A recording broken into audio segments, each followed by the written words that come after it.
సంక్రాంతి విశిష్టత ఏంటి? సంక్రాంతి పండుగ ఏ విధంగా జరుపుకోవాలో శంకరమఠం వేద పాఠశాల అధ్యక్షులు కందుకూరి సుబ్రహ్మణ్య శర్మ వివరించారు. సూర్య భగవానుడు మకర రాశిలోకి ప్రవేశించడాన్ని మకర సంక్రమణం అంటారని తెలిపారు. మకర సంక్రమణం మకర సంక్రాంతి అని పిలుస్తారని చెబుతున్న కందుకూరి సుబ్రహ్మణ్య శర్మతో మా Visakha correspondent Avatar Yadav face to face. ఘనంగా జరుపుకునే పండుగ సంక్రాంతి. సంక్రాంతి పండుగనే మకర సంక్రాంతి అని కూడా అంటారు. ఈ మకర సంక్రాంతి విశిష్టత ఏమిటి, దాని తాలూకు ప్రాముఖ్యత ఏంటి తెలుసుకోవడానికి మనతో పాటు శంకరమఠ వేద పాఠశాల పండితులు కందుకూరి సుబ్రహ్మణ్య శర్మ గారు ఉన్నారు. వారిని అడిగి తెలుసుకుందాం. సార్, ఈ సంక్రాంతి తాలూకా ప్రాముఖ్యత ఏంటి మా ప్రేక్షకులు కాస్త చెప్పండి. నమః పూర్వాయ గిరయే పశ్చిమాయాద్రయే నమః జ్యోతిర్గణానాం పతయే దినాధిపతయే నమః. అందరికీ ముందుగా సంక్రాంతి శుభాకాంక్షలు. సంక్రాంతి అనగానే తెలుగు వాళ్ళ యొక్క చాలా అత్యంత ప్రధాన పండుగగా చెబుతారు. ఇది యావత్ భారతదేశంలోనే జ్యోతిష్శాస్త్రం ప్రకారం సంక్రాంతి, క్రాంతి అనగా వెలుగు అని, కొత్త వెలుగులు ప్రారంభమయ్యే రోజుగా, అందరి జీవితాల్లో సుఖ సంతోషాలు నిండే రోజుగా తెలుగు వాళ్ళు భావిస్తారు. దీనికి ప్రధాన కారణం మనకు లోక బాంధవుడైనటువంటి సూర్యనారాయణ మూర్తి. ఆ సూర్యుడు మేషం నుండి మొదలుకొని 12 రాశుల్లోకి కూడా ప్రతి నెల కూడా సంచారం చేస్తూ, అందులో భాగంగా నెలకి ఒక్క పర్యాయం మరొక రాశిలోకి చలనం అనేది జరుగుతుంది. ఆ చలనం జరిగే రోజుని సంక్రమణం అంటారు. ఆ యొక్క ఒక రాశి నుంచి ఇంకో రాశిలోకి ప్రవేశించే కాలం చాలా పుణ్యకాలం అంటారు.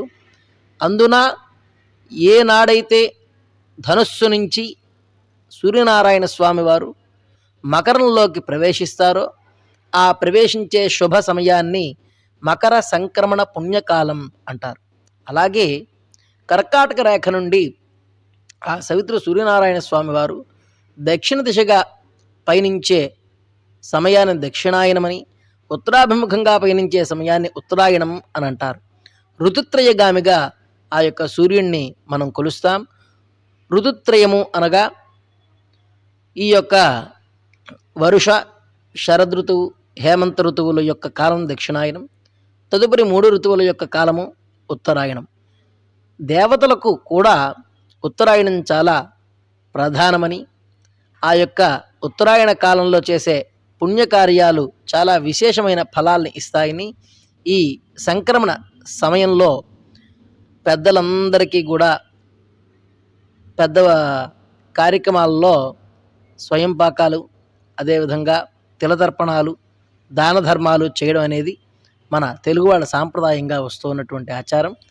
ఆనాడు పెద్దల్ని గౌరవించుకోవడం, అలాగే సాయి శక్తుల దాన ధర్మాలు చేయడం, హరిదాసులకి చేతనైనటువంటి తోడ్పాటునివ్వడం, చక్కగా సుందరంగా రమణీయంగా ఉండేలాగా చక్కనటువంటి వస్త్రాలంకరణ, అలాగే ఇల్లంతా కూడా చాలా సప్తవర్ణ శోభితంగా ఉండే విధంగా చక్కనైనటువంటి రంగులు ముగ్గులతో ఆ యొక్క ఇల్లునంతటినీ కూడా అలంకరించుకోవడం, అలాగే స్త్రీలందరూ కూడా చక్కగా మంచి మంచి వస్త్రములతో చక్కనైనటువంటి నిండుదనంతో ఉండి ఆ యొక్క కుటుంబంలోకి మహాలక్ష్మిని ఆహ్వానించే విధంగా అందరూ ఉండడం అనే మంచి శోభ తరుణం ఈ యొక్క సంక్రాంతి పండుగ.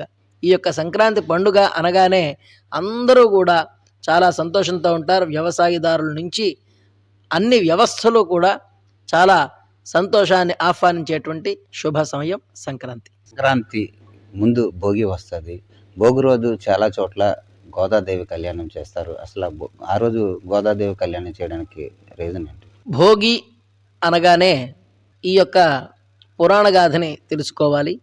శ్రీకృష్ణ పరమాత్మ రేపల్లిలో ఉన్న బాల్య అవస్థలో ఆ యొక్క పుర ప్రజలందరూ కూడా ఇంద్రుడి యొక్క ఆరాధన చేస్తూ, ఆ యొక్క ఇంద్రారాధన చేస్తున్న సమయంలో ప్రకృతి వైపరీత్యాలు సంభవిస్తే అప్పుడు ఇంద్రుణ్ణి ఎందుకు పూజిస్తున్నారు? ప్రకృతిని మీరు పూజించాలి, ప్రకృతిని పూజించాలి, గోవుల్ని పూజించాలి, ఆ తర్వాత ఇంద్రుడిని పూజించాలి అని కృష్ణ పరమాత్మ చెప్పి ఆ యొక్క ప్రజలందరి చేత కూడా ప్రకృతిని గోవుల్ని పూజ చేస్తున్నప్పుడు ఇంద్రుడికి కూడా కోపం వస్తుంది.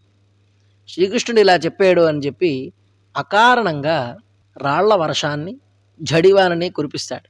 ఆ సమయంలో గోవర్ధన పర్వతాన్ని శ్రీకృష్ణ పరమాత్మ ధరించి అందరినీ కూడా రక్షిస్తాడు. ఇంటి ముందర వాకిళ్లలో ముగ్గులను ఏర్పాటు చేస్తారు.